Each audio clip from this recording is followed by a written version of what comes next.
जहाँ कुमति तहाँ विपत्ति निदाना, जहाँ सुमति, जहाँ एकता है, जहाँ प्रेम है, वहाँ सबका वास है।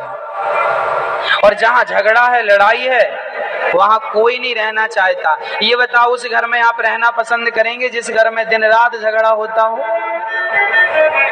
और आप उस घर में रहना पसंद करेंगे जहाँ प्रेम की खुशबू है, जहाँ सब एक दूसरे से प्रेम करते हैं, प्रेम की बातें करते हैं, मिलजुल के रहते हैं, कोई गिला शिकवा नहीं है, बस प्रेम से रहा करो, प्रेम से जिया करो, प्रेम से, प्रेम से। इसलिए जहाँ सुमति तहाँ संपत्ति नाना। अब हनुमान जी से पूछा गया, आप किन के साथ खड़े हैं, प्रेम करने वालों के या झगड़ा करने वालों को? तो लिखा है, कुमति निवार सुमति के संगी।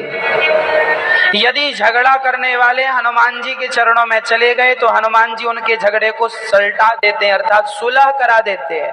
और यदि सुलह हो गई तो फिर हनुमान जी सुमति के संगी, जिनकी बुद्धि अच्छी है, जिनके घर प्रेम की अधिकता है, हनुमान जी उनके संगी हैं, उनके साथी। इसलिए हनुमान जी का साथ चाहते हो तो प्रेम मोहब्बत से रहा करो। हनुमान जी उनके घर कभी नहीं जाते जिनके घर झगड़ा चलता रहता। इसलिए झगड़ा नहीं, प्रेम से रहा करो। आपके घर में विवाद हो जाए तो तुरंत उसे संभाल लो उन बातों को, ताकि वह ज्यादा आपको आगे चल के परेशान ना करे। घर में सबके भाई भाई का झगड़ा होता है, संभाल लो, सॉरी कह दो, झुक जाओ, बचा लो उस रिश्ते को, टूटने मत दो, काम आएंगे। गंदा पानी पीने का काम भले ना आए पर आग बुझाने के काम तो देखो आता ही है। रिश्ते कहीं ना कहीं यदि पड़े हैं तो वो काम जरूर आएंगे। रिश्तों को तोड़ने से अच्छा है उन्हें रहने दो, कभी ना कभी वो रिश्ते काम जरूर आएंगे। मैया समझ रही हो? तो हनुमान जी किनके संगी हैं? सुमति के संगी, कुमति के संगी नहीं है। तो जहाँ सुमति तहाँ संपत्ति नाना। इसलिए प्यार से रहा करो, खूब प्रेम से रहा करो, झगड़ा ना किया करो। अब हनुमान जी कैसे दिखते हैं उसकी चर्चा है।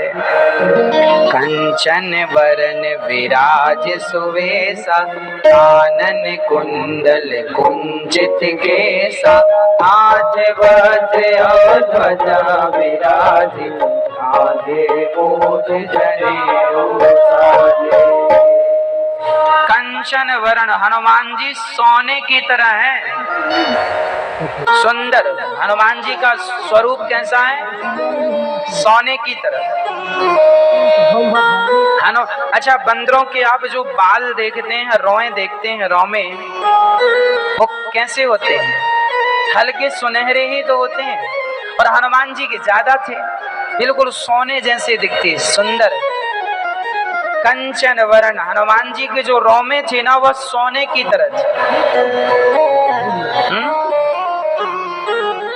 चांदी जैसा रंग है तेरा, सोने जैसे बाल। फिर हनुमान जी के बाल कैसे हैं? रोमे कैसे हैं? सोने जैसे। कंचन वरण विराज सुवेशा, हनुमान जी का सुंदर सा स्वरूप है। कानों में कुंडल लटक रहे हैं, कुंचित केसा, मतलब हनुमान जी के बाल घुंघराले घुंघराले, घुंघराले, कुंचित मतलब छोटे छोटे, मतलब वो हैं तो बड़े पर यूं घूम राउंड हो गए हैं, रोल कर गए हैं, घूम गए हैं, जिसे घुंघराले बाल कहते हैं। ऐसे बाल हैं। हाथ वज्र, हाथ में हनुमान जी की क्या है? वज्र। और ध्वजा विराजे, हनुमान जी झंडा भी लेके चलते हैं, तिरंगा झंडा। झंडा ऊंचा रहे हमारा विजयी विश्व, तिरंगा प्यारा। हनुमान जी के हाथ में क्या है? झंडा लाल कलर का। उस झंडे में राम जी अंकित हैं। उस झंडे में कौन है? राम जी।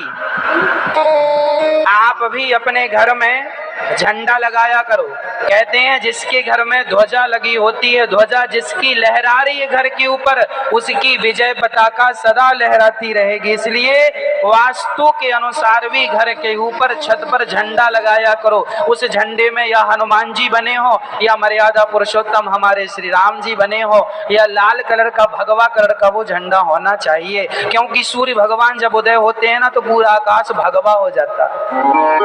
यह हमारे संतों का रंग भगवा है, इसलिए हम लोग इस रंग को बड़ा पवित्र मानते हैं। इसलिए इस कलर का झंडा हमें अपने घर के ऊपर लगाना चाहिए। हनुमान जी भी ध्वजा लेके चलते हैं। आजकल लोग अपने घरों में जूता लटका लेते हैं।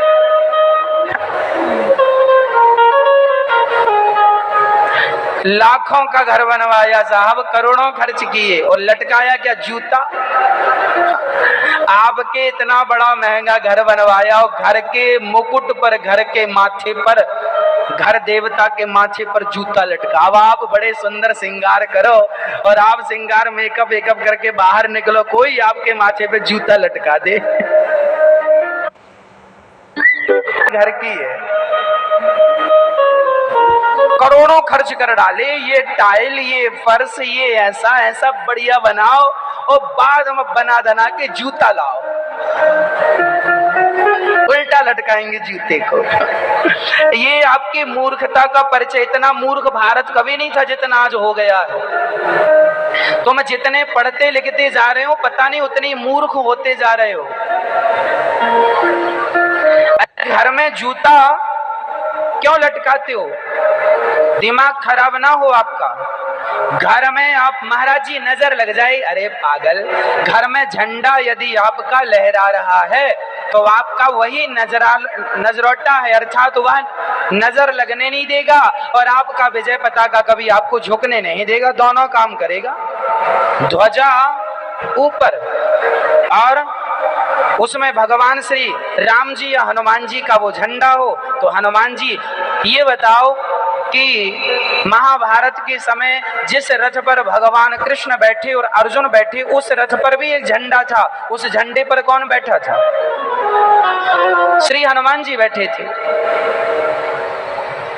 अर्जुन ने तो जूता नहीं लटकाया मेरे रथ को नजर ना लग जाए, लटकाया फिर। इसलिए जूता ना लटकाओ और क्या लटकाओ, क्या रखो? बढ़िया ध्वजा, हाथ वज्र ध्वजा विराजे। क्या लगाएंगे घर के ऊपर? झंडा ऊंचा रहे हमारा। हाथ वज्र। अच्छा, हनुमान जी के हाथ खाली नहीं है, हनुमान जी के हाथ में गदा है। इसका मतलब यह है कि आप लोगों का हाथ भी खाली नहीं होना चाहिए। एक बात बताएं, अभी एक देश के बारे में हमने सुना, उस देश में आतंकियों ने कब्जा कर लिया। कौन सा देश है वो? अफगानिस्तान।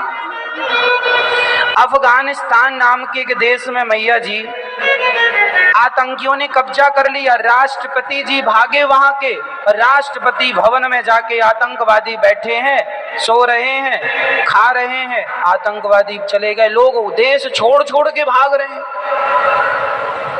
उन्हें जाके हाथ वज्र और ध्वजा। सीख लो हनुमान जी, हमारे देवी देवता खाली हाथ नहीं बैठे। राम जी के हाथ में धनुष है, दुर्गा जी के हाथ में त्रिशूल भी है, चक्र भी है, भगवान नारायण सुदर्शनधारी है। फिर और आप तो कम से कम बेटियों को कहो तलवार चलाया करें। तलवार ना सही तो लाठियां तो भांजना सीखें। कल कोई लड़का आपकी बेटी को कल सड़क में परेशान करे तो कम से कम उससे तो निपट ले, उससे तो अपनी रक्षा कर ले। कि जब प्यास लगेगी तभी कुआं खोदोगे, पहले से कुआं खोद के रखो। हाँ या ना? तो आप भी अपनी बेटियों को और अपने बच्चों को पढ़ाएंगे और देश प्रेमी बनाएंगे। बेटा, देश पर कभी संकट आएगा तो देश छोड़ के भागने का नहीं, देश के लिए लड़ने का और देश के लिए मरने का। मर जाना है, लड़ना है, पर अपने मुल्क को, अपनी माटी को छोड़ करके भागना नहीं है। हमारे यहाँ ऐसी शिक्षा देनी चाहिए। सबसे पहला धर्म है राष्ट्र की सेवा करना, भारत माता की सेवा करना, ये पहले मेरा धर्म है। मैं बाद में किसी की सेवा करूंगा, पहले मैं अपनी भारत माता की सेवा करूंगा। हनुमान जी हाथ वज्र और ध्वजा विराजे, अपना झंडा और अपना अस्त्र लेके चलो।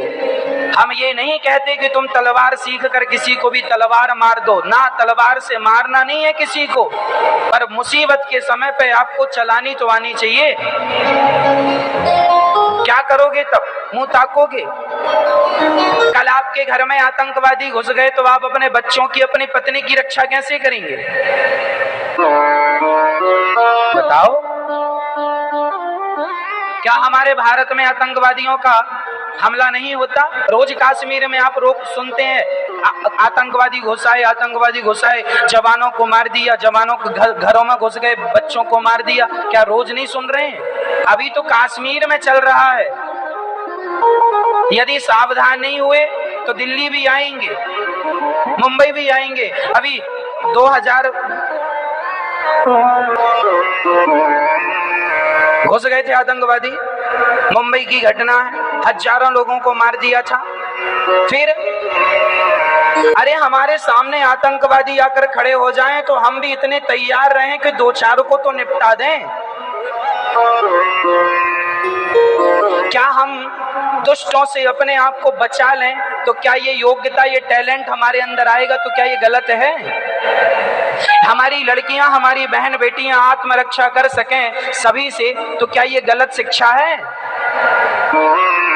अरे शिक्षा होनी, हम तो कहते हैं आप लोग डिमांड करो सरकार से कि हर स्कूलों में 1 घंटे का पीरियड आत्म सुरक्षा के लिए सिखाने के लिए दिया जाए। स्कूलों में लाठी चलाना, तलवार से चलाना सिखाया जाए कि ऐसे चलाना, ऐसे आत्मरक्षा करनी है, तब जाके हमारा भारत सुरक्षित होगा। आपकी सुरक्षा से हम सबकी सुरक्षा है। देश को सुरक्षित करना होता है तो देश के प्रत्येक नागरिक को सुरक्षित करना होता है। देश के प्रत्येक नागरिक की सुरक्षा से ही देश सुरक्षित होता है। हाँ या ना? पब्लिक से देश होता है। पब्लिक ही नहीं है, लोग ही नहीं है तो वो कैसा देश? आप ही नहीं है, हम ही नहीं है तो देश क्या है? इसलिए हाथ वज्र, हाँ, हनुमान जी सिखा रहे हैं खाली हाथ ना रहना, नहीं कोई भी तुम्हें थप्पड़ लगा के चला जाएगा। हम किसी को मारते नहीं है, पर हमें कोई छेड़ता है तो फिर छोड़ते? हाँ, हम छेड़े किसी को ना, पर हमें कोई छेड़े तो हम छोड़े भी ना। ये सिद्धांत लेके चलोगे सुखी रहोगे। और ज्यादा धन से, और धन की पूर्ति धर्म से। धर्म करोगे तो धन, और धन रहेगा तो काम, और काम संसार में जब पूरा हो जाएगा, जब आप सारे सुख भोग चुके होंगे, सबका आनंद ले चुके होंगे, तब आपको लगेगा यार सब बेकार है, कुछ भी सार नहीं है, अब तो भगवान की शरण में चलना चाहिए। तब मोक्ष का ख्याल आएगा। और यदि आपकी इच्छाएं पूरी नहीं होंगी तो फिर भी मन वहीं बार बार जाएगा, यार वहाँ एक बार चले जाएं, वहाँ एक बार चले जाएं, एक बार वो मिल जाता। कई लोगों की इच्छाएं पूरी नहीं होती तो वो इच्छाएं मन में रह जाती हैं, और फिर उन इच्छाओं को पूरा करने के लिए अगला जन्म लेना पड़ता है। पुनरपि जननम पुनरपि मरणम के चक्र में पड़ना पड़ता है। यदि आपके पास पर्याप्त धन होगा तो आप अपनी सारी इच्छाएं पूरी कर लेंगे, और पूरी करने के बाद फिर आपकी कोई इच्छाएं, फिर सत्संग से जुड़ जाइए तो धीरे धीरे इच्छाओं का दमन हो जाएगा, और दमन होगा तो मोक्ष हो जाएगा। यही जीवन जीने का ढंग है, लेकिन लोग सिस्टम से चलते नहीं है।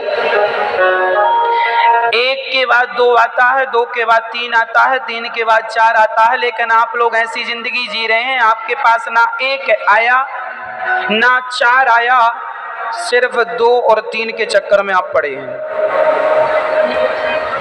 समझ रहे हैं? हमारी उंगलियों से समझिएगा। 1 नंबर पे है धर्म, और चौथे नंबर पे है मोक्ष। आप लोगों को ना धर्म से मतलब है ना मोक्ष से मतलब है, अर्थ और काम। अर्थ और आप पैसे चाहते हैं और अपनी कामनाएं पूरी चाहते हैं। आप ना पहली संख्या के पास आ रहे हैं ना आखिरी संख्या के पास। अब ये बताओ, एक के बिना दो आ जाएगा? है संभव एक के बिना दो आ जाए? नहीं ना। फिर आप डायरेक्ट दूसरी सीढ़ी पे क्यों चढ़ गए? पहली 4 सीढ़ियां हैं, ये 4 सीढ़ियां हैं, फर्स्ट सेकंड थर्ड फोर्थ। पहली सीढ़ी है धर्म। पहले धर्म में पांव रखो, धर्म में पांव जमाओ, धर्मात्मा बनो, फिर अर्थ आएगा, फिर काम आएगा, फिर मोक्ष हो जाएगा। ये लिखा है यहाँ, श्री गुरु चरण सरोज रज निज मन मुकुर सुधारी, वर्णौ रघुवर बिमल जस जो दायक फल 4। ये 4 फल ये हैं, धर्म अर्थ काम मोक्ष। ये व्याख्या रही एक दोहा की। अब दूसरा दोहा चलते हैं। बुद्धिहीन तनु जानिके सुमिरो पवन कुमार, बल बुद्धि विद्या देहु मोहि, हरहु कलेश विकार। हे नाथ, मैं बुद्धिहीन हूँ, मैं बुद्धिहीन तनु जान के मैं अपने आप को बुद्धिहीन समझ रहा हूँ। पवन देव मैं आपका स्मरण कर रहा हूँ, मुझे आप ही बल बुद्धि विद्या, बल और बुद्धि और विद्या कौन देगा? बल चाहिए तो किसकी शरण में? अतुलित बल धामम। बल किनके पास है? हनुमान जी के पास। बुद्धि किसके पास है? हनुमान जी के पास। और विद्या किसके पास है? विद्यावान गुणी अति चातुर। फिर हनुमान जी के पास क्या है? बल बुद्धि और विद्या। यदि बल चाहिए, बुद्धि और विद्या चाहिए तो श्री हनुमंत लाल जी की शरण में जाओ। बल बुद्धि विद्या देहु मोहि, हरहु क्लेश विकार। सारे क्लेशों को, हमारे जो विकार हैं, हमारे अंदर कौन कौन से विकार हैं? काम क्रोध लोभ मोह, ये शत्रु हमारे भीतर बैठे हैं। यदि इन विकारों को, इन क्लेशों को समाप्त करना है तो श्री हनुमंत लाल जी के पास चले जाइए। हनुमान जी से ये सब काम क्रोध लोभ, बड़े घबराते हैं हनुमान जी से, थर थर कांपते हैं, इसलिए हनुमान जी की शरण में चले।